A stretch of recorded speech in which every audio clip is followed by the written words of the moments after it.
Fill your thirst beside the river. Wash the journey from your hands. Feel the comfort flow inside you. Come this far, you understand.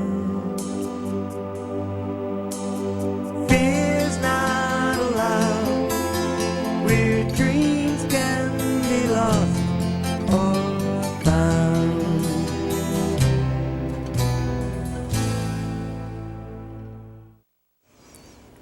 Hi, welcome to Healing Outside the Box. I'm Traci Crampton, EFT and Reiki practitioner. I'm Rosemary Lachance, and I'm a Reiki practitioner. And our topic for tonight is searching for the cure. We're all out there just wondering what we can do about these chronic and life-threatening diseases that are occurring today. And this show is really about posing some very important questions to our audience. Some thought-provoking questions. We may not have all the answers, but we want you at least to start being aware of, some of these questions and to start asking them of yourself. One question is, are there cures for today's diseases? We're finding more and more diseases that are super resistant, chronic, life-threatening. It seems to be happening more and more and more. And also, if there are cures, are we seeking them in the right places? Right, Traci. I took some headlines out of the news these last couple of weeks, and I'm sure that you've all read them, but I wanted to bring it to your attention again. One of them was just in today's paper about, it said, experts, drug resistance staph deaths may surpass the AIDS toll. The CDC said more than 90,000 get potentially deadly superbug infections annually. The incident rate was about 32 invasive infections per 100,000 people. Wow. Prevention methods include curbing the overuse of antibiotics. The bacteria don't respond to the penicillin-related antibiotics once commonly used to treat them because of the overuse. They can be treated with other drugs, but health officials worry that their overuse could cause the germ to become resistant to those too. So too many drugs we take.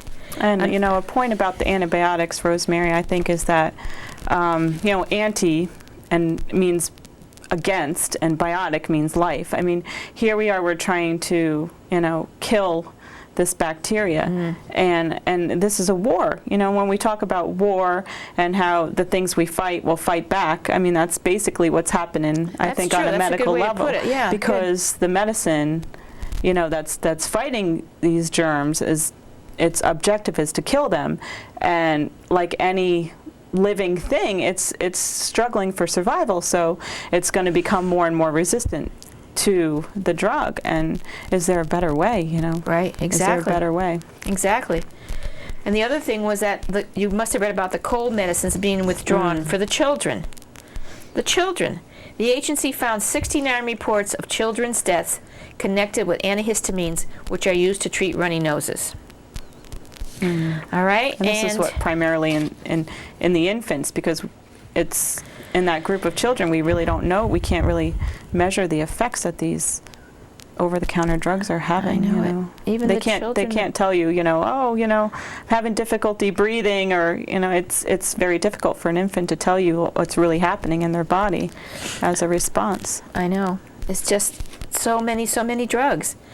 And now they're saying that they're saying that the cancer mortality is improving, and they're saying it's improving faster among men than women. And the death rates are 2% a year compared with 1.8% for women.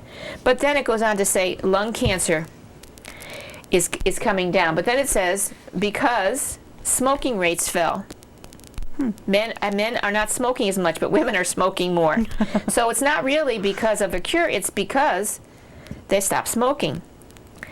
And overall, the rate of new cancer diagnosis is inching down about 0.5% a year. 0.5%. That's nothing. That is nothing. But it is something, so It is something, but I mean, it's not fast enough for all the people who are suffering and what they're going through. And then it says new breast cancer diagnoses are dropping about 3.5% a year than previously reported. And then the decline is due to women shunning postmenopausal hormone therapy. So they think that there's been a drop because people are opting for other alternatives. Yes, exactly. Fantastic. So well, that's hopeful. Yeah, that's right. So it's not because of drugs that were given, but because of people are hopefully changing the way they think and their lifestyle. And then on the other hand, there's the genetically altered drugs that they use on people in gene therapy. And there was a story about a woman who had very bad rheumatoid arthritis, and so she volunteered for a genetically altered drug experiment. And she took this drug, and she was 36 years old, and 3 weeks later, she died. Good. And that's they really related sad. it directly to directly to drug. this. She had internal bleeding, failing kidneys, and everything. And it was just, she blowed up so bad, her mother didn't even recognize her. So, and then it talked about the Cancer Society. And it said, the Cancer Society, the nation's richest health charity in both donations and volunteers. The Atlanta-based Cancer Society with 2006 revenues of $1 billion. Okay, $1 billion we give to this charity. And the question I'm posing to you is, why don't we find cures anymore? Why are not curing? I mean, they have been searching for cures for cancer, especially, and for many other diseases, the muscular dystrophy, the marathon, the telethons they have for it and everything. Why are they not finding cures these days? When I was a kid, they found a cure for polio. Right. They had a cure for measles and whooping cough and diphtheria, and tetanus. They had all these cures. But it's been a long time since they found a cure. They find medicine to treat the symptoms, medicine to kind of hold it off, but no cures. And I think we may be dealing with a whole new set of circumstances in terms of disease because, our diseases aren't as simplified anymore. They're not this simple bacteria that we can just eliminate. They seem to be, these viruses that stay in our systems, or cancer that spreads, or autoimmune problems, which, I think everybody out there seems to have be walking around with some type of autoimmune issue. Either it's allergies or diabetes or, multiple sclerosis, or there's a whole host of them. You can go on and on. And I think that, we have to look a little differently at the scope of these diseases because they have something to teach us. They definitely have something to teach us about what's happening to us as a culture and what's happening to us within, like our emotions and how we're handling our emotional lives. For instance, from an energetic perspective, the autoimmune diseases I really think are an indication of the body fighting itself. And what is the body fighting itself but, self-hatred? Really, if you look at it deeply, when your body is attacking itself, it's because there's a lack of love there. There's something that you can't accept within yourself that you don't love, and learning to love yourself and learning to appreciate your body, could really turn the tables, I think, on an autoimmune problem. It's probably, a lot of people aren't going to agree with me, but actually when you get a disease like cancer or multiple sclerosis or anything that happens to you, even a blow of fate, an accident or anything, these actually are blessings because they're there to tell you that there's something wrong with the way you're thinking. And in order to get well, this needs to be changed. It brings it to your attention. So it's actually a blessing. It's hard to see it that way sometimes. I know, it's very hard to see it that way. It really, really is. And I think we have these concepts that we have to tame. We're taming the beast, so to speak. We're killing the germ, or we're inoculating ourselves against viruses, and this mentality that that something's going to get us, that something's going to kill us, I mean, is part of the problem. Because if we go around believing and feeding into this fear that, that we can't overcome this, or we can't find a more natural way to bring our bodies back into balance, then we have an issue. It's just feeding to the war against this enemy that we've claimed it as an enemy instead of as an opportunity. Right. To give you an example, true story, I worked at St. Raphael's Hospital many years ago. I was a volunteer. And I started out just bringing flowers to people and cards and visiting them. And then I started working in the ER after that for a long time. But while I was delivering the flowers, I went up on the ward and I brought some flowers to this man who had a heart attack. And I brought him the flowers, and there was a card. And I read the card to him from his family, saying how much they loved him and cared about him, and they sent these flowers, and they want him to get well, and they want him to come home. Well, he burst out crying. He started to cry, and I said, "Oh, no, don't cry." I said, "They love you so much." He goes, "I know," he said, "and you know what?" He said, "It took this heart attack that almost killed me to make me realize how much I love my family, and I had spent my life working hard, never spending time with them, running here, running there. When they came to me for something, I pushed them out of the way, and gotta do this, and I gotta make the money, and I gotta. He said, this was a wake-up call for me. He said, from now on, there'll be enough money. He said, I'm just going to spend as much time as I can with my family, and I'm going to love them and show them how much I love them from now on. And he made me cry. You know, it was beautiful. It was a wake-up call for him, and he got it. He understood it. He understood what it was, And that's the point I was trying to make. And our hope is for everybody to have those wake-up calls before something becomes life-threatening, because your chances of reversing that illness are so much greater. Of not reversing it are so much, Yeah, if you can reverse it, if you wake up sooner and start to see, see it as a blessing and give thanks to everything you have in your life, and what it's taught you, then I think your reversal is a lot smoother, and you can take it on a lot sooner. It is. It really is. Now we understand that there's a lot of controversy out here regarding the cures. I think a lot of us are wondering really, like, what is happening to all these funds? Are they being appropriated properly? We're giving to the I won't mention the names on the show, but we're giving to all these different funds to raise awareness for cancer, to cure multiple sclerosis or muscular dystrophy, diabetes, walkathons. Diabetes. You have the telemarketers calling you over the phone every night asking for funds, and well-intentioned people. I mean, I'm not going to discount that there's lots of well-intentioned people out there working hard to raise money to find a cure, but we still have not found cures to these life-threatening diseases, and it's something we have to ask ourselves. Are we going about it the right way?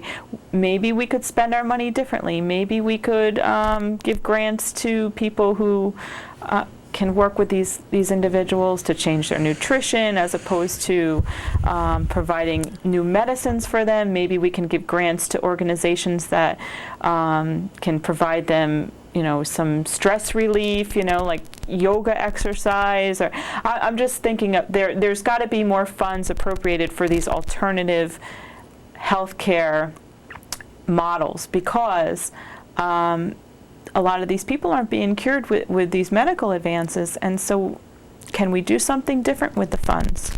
What you're talking about is preventative medicine, preventative ways of Can we do things? Now, when we give to these different groups, and everybody gives from their heart. Yeah, right? they do. I mean, you really do. A lot of people are working. I mean, it keeps a lot of people in jobs. I mean, just think of it, for instance, if they found a cure for cancer, and how many people would be out of work? The cancer hospitals, the cancer doctors, how about all the drugs that are out there that you can take? It's pretty scary to think that there might be this dark side, to healthcare. That are we keeping this population of people ill because it's profitable. Profitable, right? exactly. Really, truly. The drugs, they have new drugs every day, all the time. The commercials on TV for all the drugs. Every 3 or 4 commercials during the are about new drugs all the time. Or they say call your doctor or write in or something like that. But I mean, really think about it. This is just a question I pose to you. I mean, not pointing the finger. We're not pointing the finger at anyone, but we're, it's like a common sense thing. If they did find cures, how many people would not be working anymore, and how many hospitals wouldn't have the patients that they had, and things like that. Right. It's a terrible thing to think like that, but I agree with you. Why can't we use some of that money for preventatively? Yeah, right? or for alternative methods. Because right, exactly. I know, for instance, there are probably many people out there who would like to try different alternatives, but their insurance doesn't cover it. So already they're being boxed into this system, exactly, whether they want to go that route or not, because they're limited in funds. And what if they had these options to explore more? I mean, really, their insurance doesn't cover any of these things. That's another question. Why doesn't insurance cover these things? Why? Why won't they do that? And then you hear the argument that there aren't enough studies. Well, there aren't enough studies because there's no funding for the studies. We're not raising funds and grants for these studies, but we're raising plenty of funds and grants for the conventional medical approaches. And they can also find people who have been cured by taking these natural supplements, right, and seeing the naturopaths and changing their life. There's so much that can be done, but they don't. And for instance, I teach a technique. It's called emotional freedom technique. It's EFT. It's based on an acupressure technique. It's similar to acupuncture, only this is a technique anybody can learn. In fact, the information is free out there for anybody who wants it. It's very beneficial to work with a coach or somebody to teach you. But what I find fascinating about this technique is that they've taken patients or clients, whatever you want to call them, and they have used this EFT system, and they've noticed, like, over a course of just a few minutes, they've taken blood from the patient, and an unhealthy person, you will see a lot of clumping in the blood, and they've done the EFT process with these people, which only takes a matter of a few minutes. I mean, granted, if you want to continue to do it if the problem is stubborn, but then they've taken the blood again from these same individuals, and they noticed a separation of these blood cells. Now, here's a technique that once you learn it, it's yours. I mean, you have it for life. It's not something you need to continue to go to a doctor to receive a treatment for. It's about using your own body and your own power, and just all you need is your hands, your fingertips to perform this process. And the belief. And it's a very powerful process. And the belief. There's something here I was going to read to you. Psychologists say that you can have anything that you can mentally accept. Right. But you have to mentally accept it first. Well, so in the EFT, you have to believe. Well, I don't know, that's because going to work. I've had skeptics come in who've been skeptical, and they've walked away, unskeptical. So I don't know. I think that beliefs play a big part of the picture, big part of the picture. But there is an energy system that if we get it going properly, it does help us to expand our beliefs as well. So it's a give and take system. And we also had the last show that we had a chiropractor who told us about how important chiropractic help is. As Your preventative. bones, your muscles, your body, how it can be preventative. And we had a nutritionist who told us about the proper eating and the proper vitamins to take. Right. And we're going to have a naturopath in the near future who's going to tell all about holistic medicine and what it does.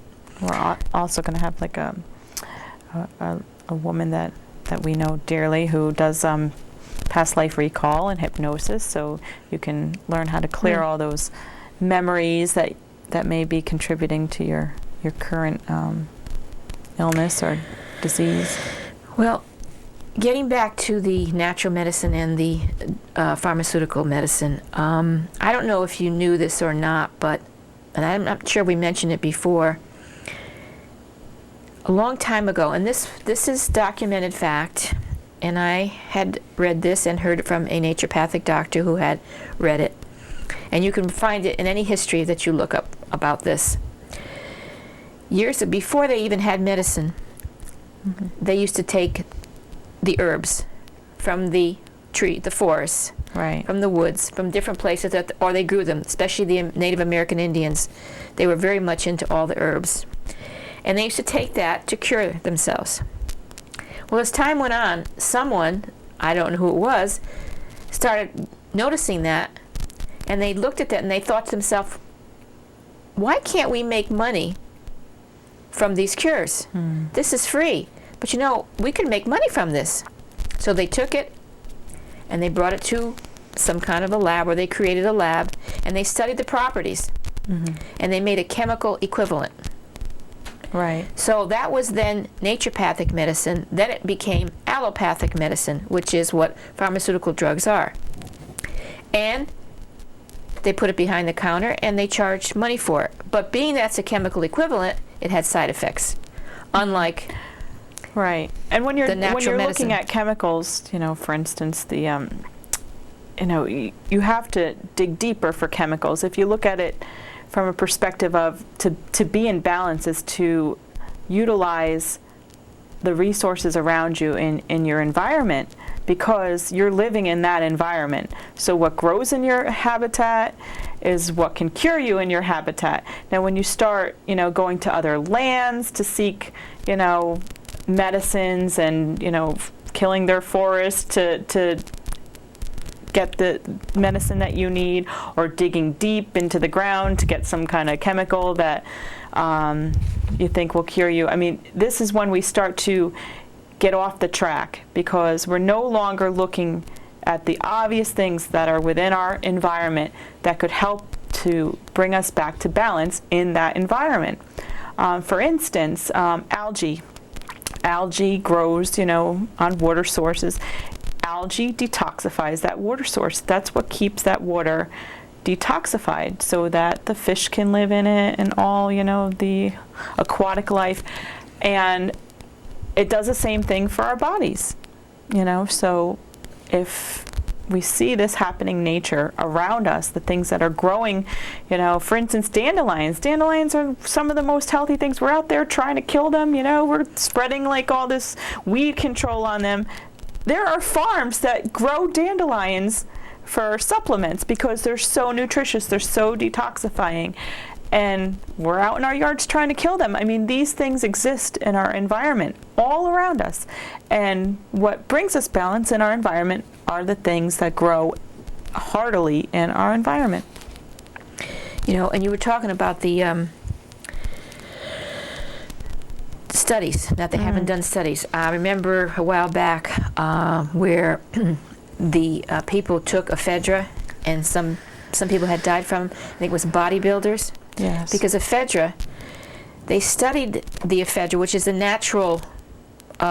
It's a stimulant, yeah. isn't it? Mm-hmm. And what it does is they put it into bodybuilding...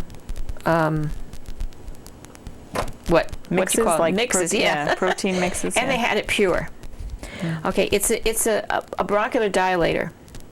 That's why, and it's also in the drugs like asthma medicines, cold medicines that open up your nose and so forth. In the right perspective, it works. Right. Okay, so I guess the bodybuilders... And then things get a bad reputation because we take the extreme source of it, or too much of it.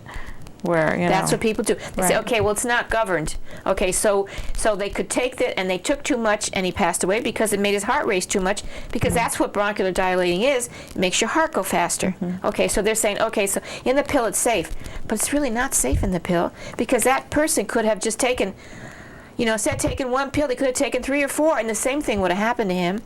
But they blamed that on that. Remember that? Yeah, I mean, you really have to look carefully at the news that you read, because Exactly.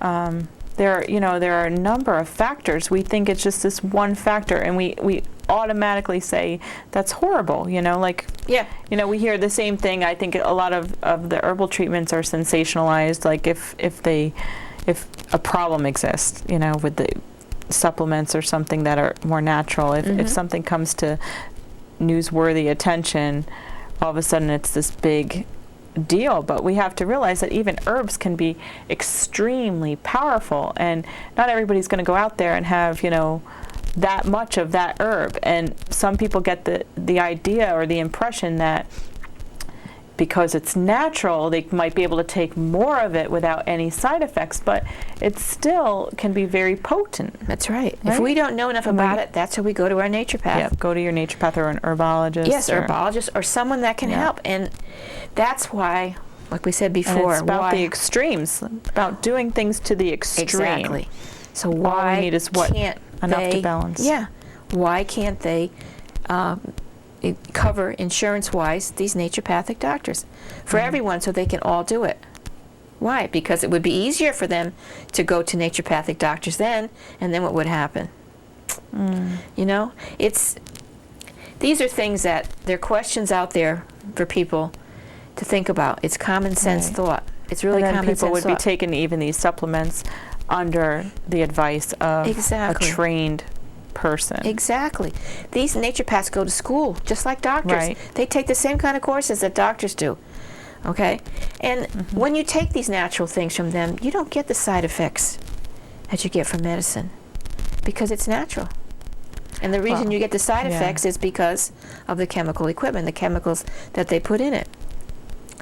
If you take it right, the way it's prescribed.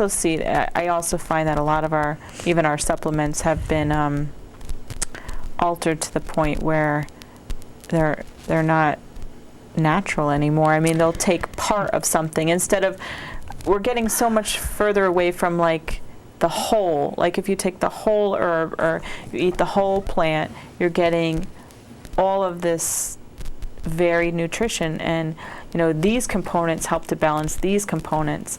And what happens is they say, okay, we're looking for this part of this plant, and they extract it. And this is what happens even for conventional medicine and chemical engineering of medicines. They extract that part because they're saying that's what we need, and whereas if you ate the whole plant or the whole leaf or something, and you're getting all of that plant that works together, it's the balance.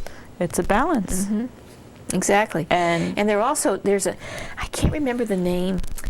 There's things that they have on supplements on shelves, and they have them in health food stores. That's a mixture of natural and pharmaceutical. Right. You do. There's a name for it, and I can't remember. I'll try to remember on a future show to look it up to tell you. But that's not very good either, because it's a nutraceutical. That's what they call it. Oh yeah, I have nutraceuticals. Nutraceuticals. Yeah. Yep. They're half pharmaceutical and half natural. And that you have to be careful with, because they're mixing the two together. Now, there can be some effects for something like that. And those are things that should really be checked by the naturopathic doctors. You really should always seek the advice of a professional. Exactly. Don't just walk haphazardly through your health food store and pick something off the shelf because it seems like it's the right thing for you. It could be exactly the opposite of what you need, and you could have some side effects. Exactly. Even what you think is you can take too much of harmless. anything. Right. If just anything. Like they're doing now, they're saying that people are taking too much, what they call them? Antacids. Antacids.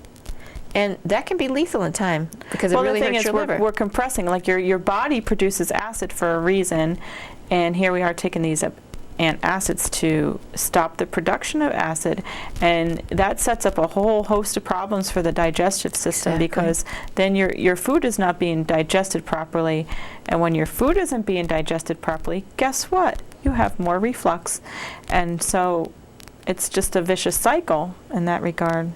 When you disturb the natural function of the body, you're going to have a problem. Right. Because if it can't do its job naturally, something's going to give. Sooner or later, something's going to give.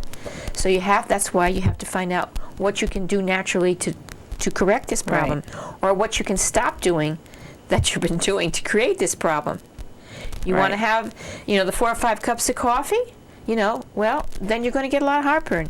You want to eat all those fast food things with the salt and the fat, well, then you're going to have cholesterol. Okay, so I'll take a pill for the cholesterol, and I'll keep eating it.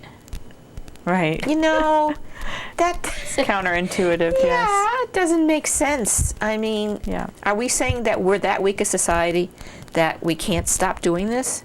Right. Yeah, we are. Well, and I think that too, you know, we have to, there are times when if your body is in an extreme state of disease or, you know, poor health, that you need something more extreme to balance, you know, to balance it. But then we keep taking this, you know, extreme product, you know, this potent, very powerful product, and, you know, we've already reached kind of a, you know, an equilibrium, or our body's starting to respond.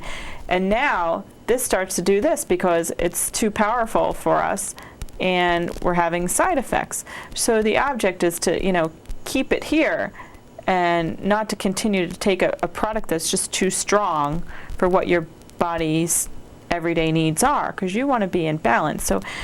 So the, you know, if you can work it out with nutrition and exercise and relaxation and things that tend to balance you and harmonize you, instead of these, you know, continue to take products that have a very potent effect, that's really what we're seeking to do.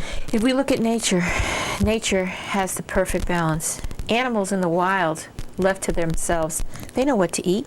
Yeah. They know what not to eat. And they know when to eat it. Yeah, and they know when. Instinctively. And we think that they can't think for themselves. They can't reason. They have no brains or anything. They, you know, not intelligent. They're very intelligent.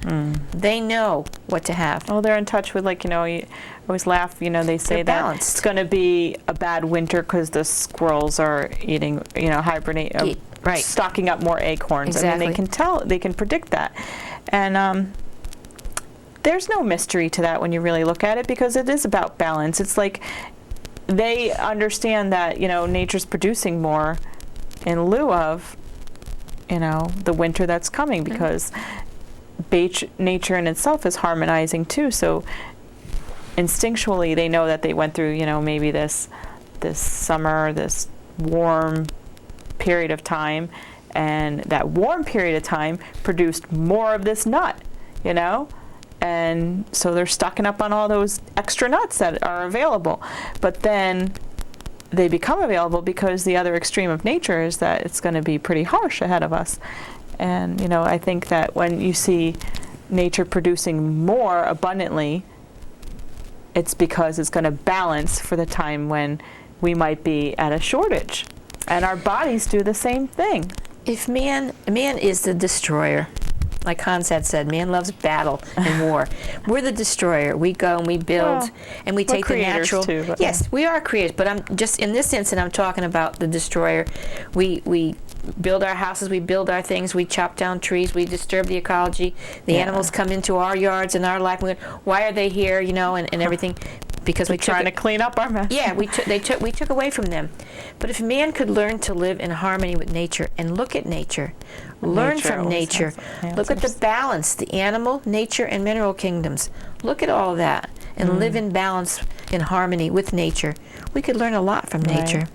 And I even, you know, there was a time when people did things according to the moon and the tides. Exactly. And you know, they knew when there was a new moon, it was time to rest. And when there was a, you know, full moon, they planted, or, you know, I'm not even sure of how to do it anymore either. No. I'm so out of touch. But you're right. They knew that this was the optimal time for, you know, planting or sowing, and then for harvesting. They understood based on the cycles of nature. They did. And our body knows instinctively too, but we're fighting against it. You know, we're fighting so hard against our own instincts. We are, because we want everything fast now, quick fix. Let's do it now. Let's get on with our life. And I don't have time for this. I don't want to do anything. The Native Americans, way back when, they knew how to live in harmony with nature. When they, in the summertime, in the spring, in the summer, in the fall, they planted, and they lived on vegetables, and they lived on grains and everything. And then in the winter, when it was harsh and there was nothing, they had to kill an animal to eat it. Right? Yeah, they had to. They had no choice. But they used the entire animal. Exactly. Yep. They used it for when the clothing. They killed it, and they used every bit of the meat. They used all the fur. And not only that, they prayed over the animal's soul. They sent the soul to go back to heaven, and they prayed over the animal and said they were sorry that they did this, but they had no choice. And I think it's the it's the beautiful gratitude thing. It's like It's the right. given, whether you're spiritual or religious, it's the whole being grateful that something gave up its life Exactly. for you. That's right. And That's I exactly. think that just changes the energy of the food itself, personally. It does. But Oh, it definitely does. and our lack of that is why we're eating such poor food these days. Another example, like you're saying, the energy of the food. Now, people like to eat lobster. I personally don't eat lobster because I don't like the way they're treated in these watery little coffins until they're ready to be killed. But if you take a lobster and they take it, they boil the water, they throw the lobster in, and then the lobster, of course, dies, and they eat it. Well, this fact is little known, but when they throw the lobster in, there's pain associated with dying. They think, so it doesn't have, I don't know how man thinks that animals don't suffer and feel. I don't know where that came from, but so many people don't. All right, so you throw the lobster in there, and it's like, ugh. Yeah, it's a constriction. It tenses up. Now the lobster meat is not so tender. No, I know. But a way that I have, if you must eat that's it. the same thing with all And our I care animals, more about the animal than the people who eat the lobsters. But you take the lobster, you turn the water on cold, you put the lobster in the cold water, and then you turn the heat up gradually. And the warm water makes the lobster relax. And then you turn it up a little more, and he goes into a coma. And then by the time it's hot, he doesn't feel the pain, so there's no tension. So the lobster's more tender. So that's a way to eat one if you must eat lobster. As humanely, well, Yeah. to look It's at your humane, food. and it'll Right. give you more pleasure, to do that. Absolutely. But it's being kind to the animals, being nice to them, praying over them, thanking them for what they did when you have to eat something like that makes a big difference. Now today we don't really have to do that, but that's a whole nother thing that we may That's have a a whole show on nother someday topic, yeah. on the animals. I'm sure we're going to have a show on that. But anyway, the balance of nature, Absolutely. that's what it is. Yeah. And people can learn how to be more And peaceful. I think even take diabetes, for instance. Diabetes causes people to put on the weight, gain weight. I'm talking about type 2 diabetes here, or it's actually more symptomatic in people who are heavier set, who've had poor eating habits, and sometimes it's contributed to the overeating of our society. And we're really, our DNA is very primitive. It hasn't changed in eons, since the beginning of time.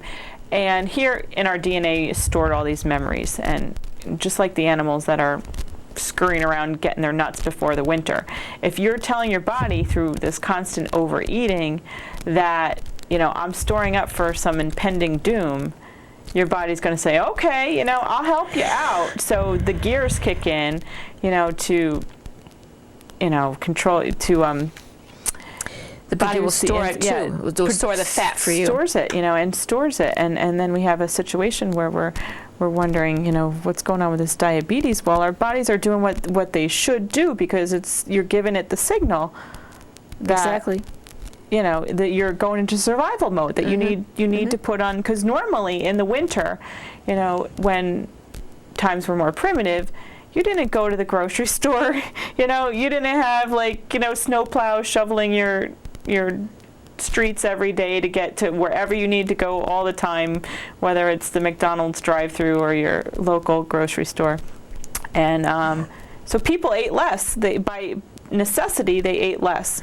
So during the warmer months and the harvest time, they ate in abundance, all the abundance of the earth.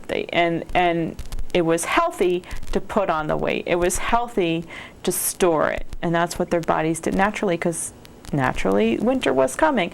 Now we're giving our bodies the wrong signals because we're acting like there's this winter, this time that we're going to need to survive, when in fact we can still continue to eat the same way we ate all summer long when things were abundant, because it's always available to us 24/7 all the time. Exactly. And yet when there's a storm, tons of people in the grocery store. They must think, It's what if I just don't get out of human my nature. house? Yeah. It's human nature to act that way. Nobody gets snowed in like that anymore, that you can't get to the store. And I think That's funny. the mass consciousness must be feeling that, there's some kind of something coming down the road, down the pike that we need to store up for. But Yeah, it's the panic. it's our fear that's Fears. creating that, and It we is. really have to take a look at our fears. I know, it really is. It's our fears. And then the other thing I was going to mention is when we have something, we have an illness, like you were saying, you tell in your body, and your body's going to store it up. We own our illness. When people are talking, they're saying, my cancer, Right. my diabetes, It becomes, it's their and your label. body's hearing that. It's hearing it say that. Oh, well, I own this. I have to take care of this. I own this thing. Never. It's just a temporary setback. If you talk about, say, the cancer, the thing that's here now, but it's going, keeping your body in a peaceful mode. And body say, Right. oh, okay, that's fine. That's not, I don't have to worry about that. And I always caution people. I caution people about support groups. And I'm not out there saying, don't join a support group, because I think it's a necessary stepping stone for a lot of people out there to become part of a group that helps them to understand what's going on with them. But if you start to feel like you're identifying with this disease through Exactly. this support group, you're not in the right place, because get the support you need, but then know that it's a stepping stone. Don't become a victim. Don't say, I am this. I am diabetic. I am, a cancer patient. Try not to identify. Try not to label yourself as that, because when you get into that, you fail to do what I think is very important, and that's to create a new blueprint for yourself, okay? Because if you can't imagine that there's this healthy, wonderful, perfect blueprint for you that you can develop into, if you can't create that in your imagination, and you're surrounding yourself by these constant reminders of this is your blueprint, this old blueprint is your blueprint. If you continuously surround yourself with that, you will never be able to grow into a new, healthier person. Wonderfully put. Wonderfully put. Definitely, I agree with that. And that blueprint is so important. It so is. if you find that you've made, granted you've made friends, and, these people surround you, and you can go and you can release some tension, fine. But if you find that that's becoming the culture of your life, this disease or this problem you're having is the culture of your life, is that what you really want for yourself?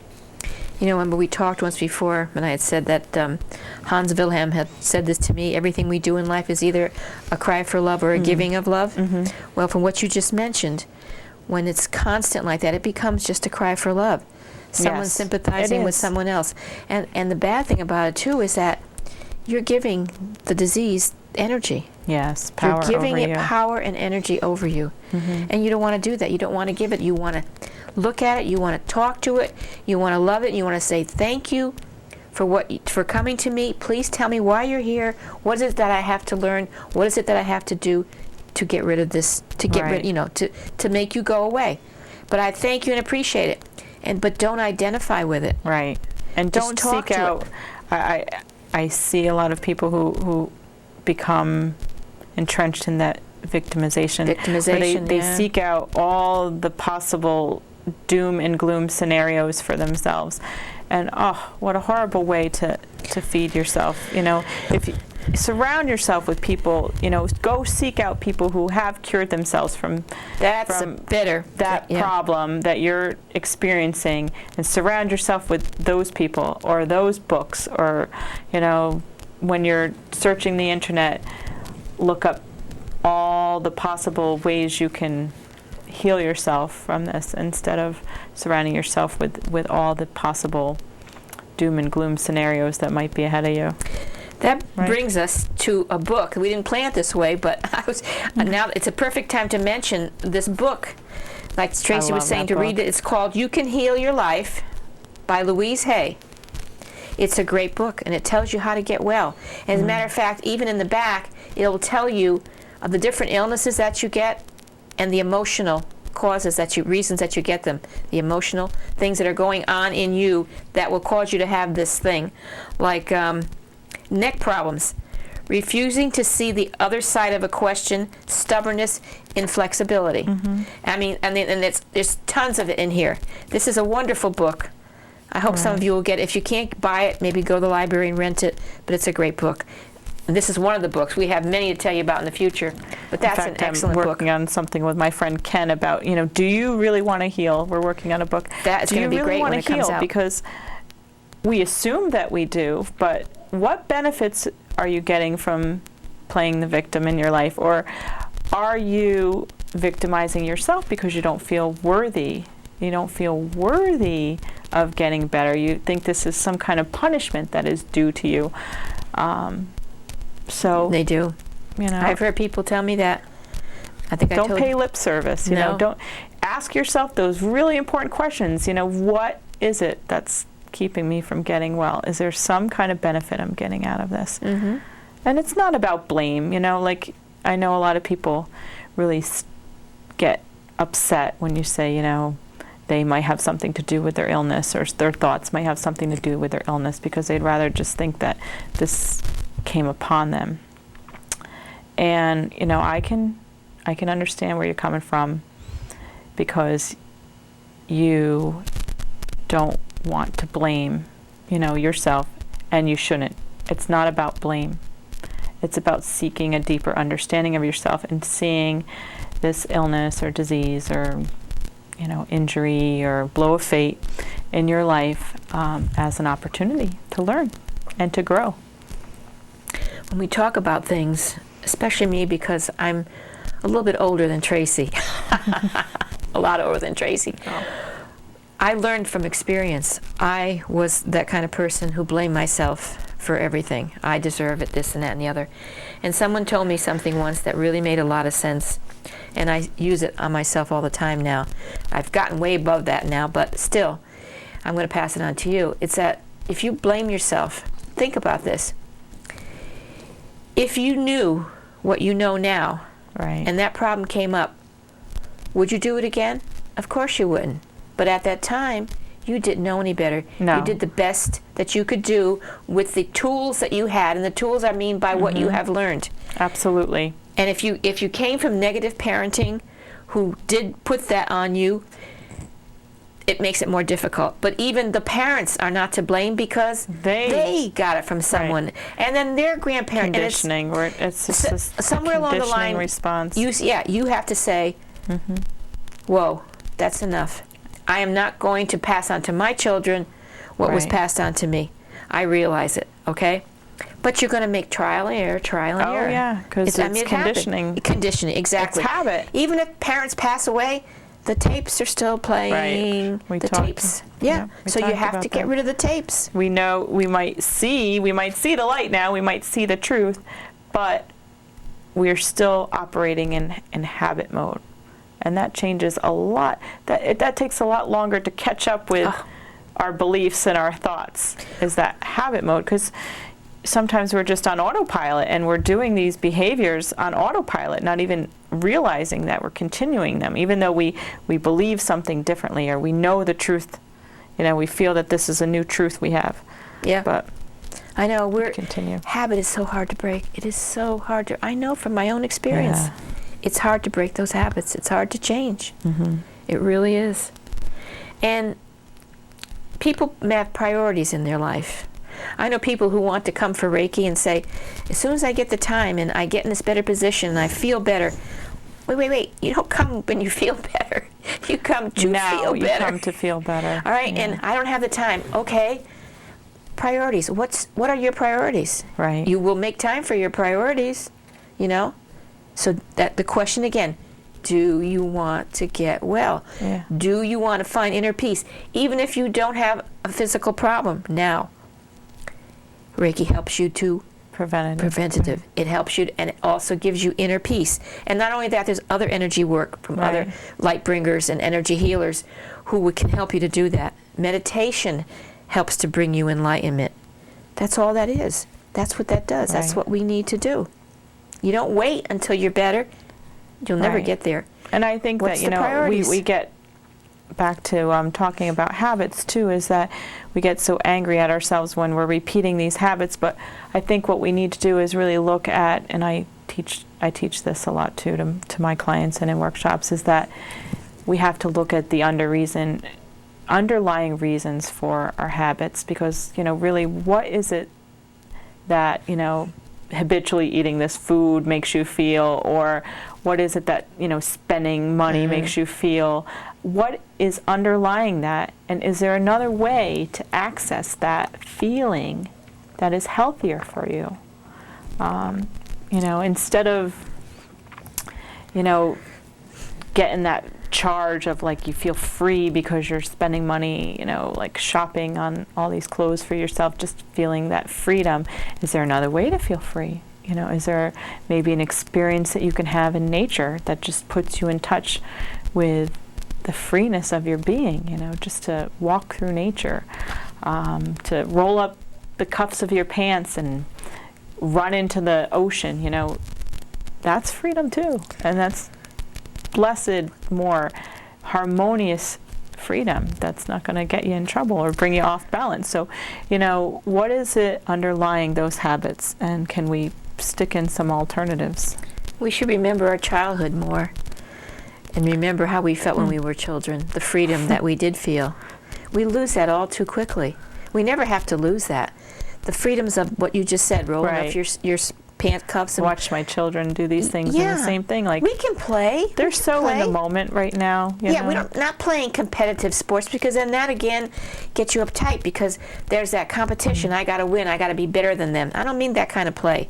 I mean out in nature, running through nature and looking at the birds and the trees and snowballs and making snowballs and having snowball fights and all the wonderful things that we could do that would bring us inner peace. Yeah. Play-Doh. Yeah, Play-Doh. We can still color with our children. I do. I have my own markers. I don't even let my kids touch them. Right. I have them hidden. These are Mommy's markers and Mommy's coloring book. I have a coloring book and crayons that I pull out every once in a while, but I do a lot of art, and to me, I like artwork. But there's so many things that we can do, and puzzles, and have fun, play, and that's relax, it. I mean, I think a lot of our habits are our need to escape our situations, the world situation or today to that is tranquilize us. The world, the way it's run today, it leaves a lot to be desired, and we don't really get involved in it, because unless it directly affects us personally, we just are too busy. And I think the object of it is to keep us so busy that we don't have time for these other things that we want to do.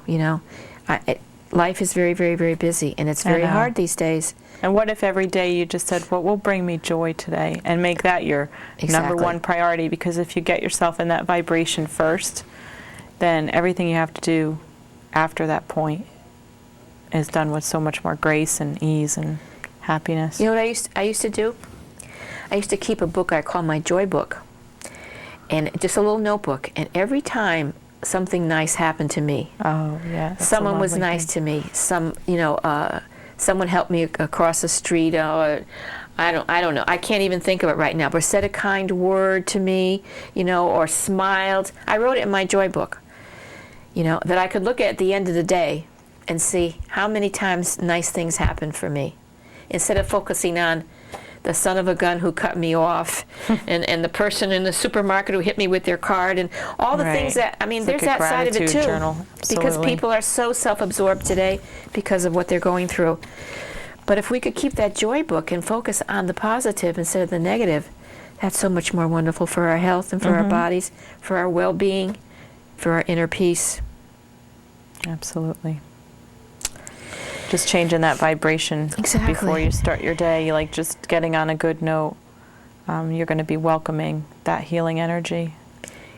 Having good health and inner peace is a rounded thing again. It's a balance. It's not just about one thing. And it's not about eliminating. I know that there are a lot of people out there, especially people who are suffering from allergies, that you're chemically sensitive, or you have a food sensitivity, that it's important for you to just eliminate something, but understand that that could be a temporary situation, that hopefully when your body is restored to balance, that you might be able to handle that. I mean, the object is to strengthen your body, to harmonize your body so that nothing can harm you. I mean, granted, we want to live as close to nature as possible, and we want to, that's how we keep our balance, actually, just by, like I said, eating locally, eating the foods that are in our environment, because that's what's going to harmonize us in our environment.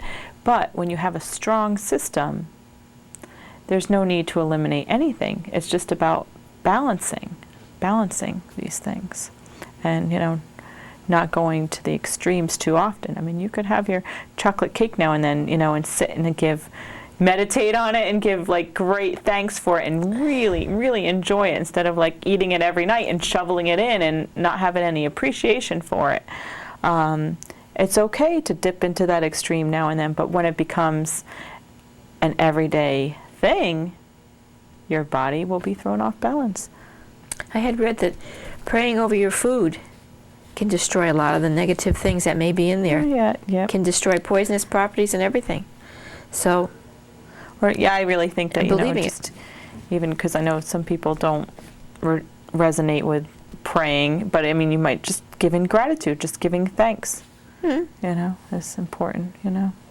Yeah, it's true, but I think that's what prayer is to me anyway, just to say thank you for what this is. Yeah. Giving thanks and asking it to be blessed and free from anything that would harm you,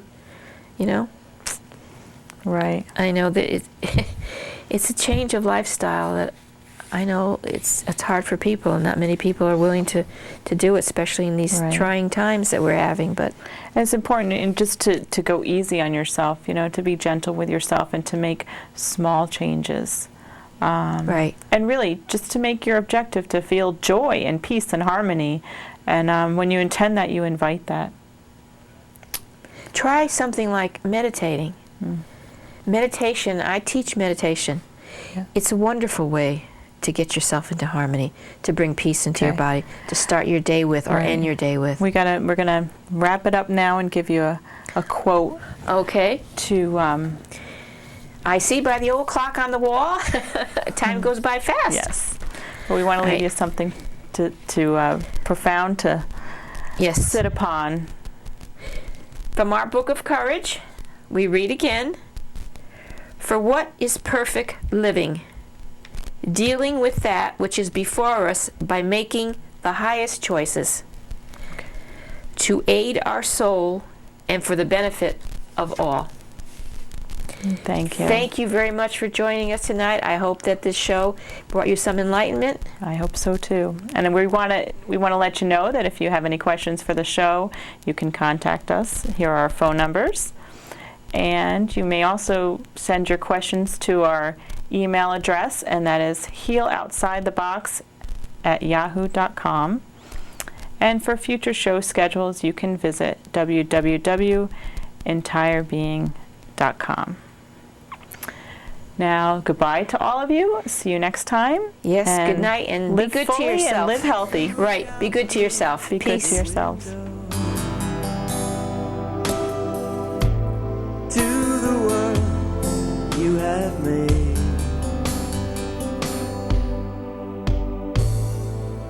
always know you are the vision.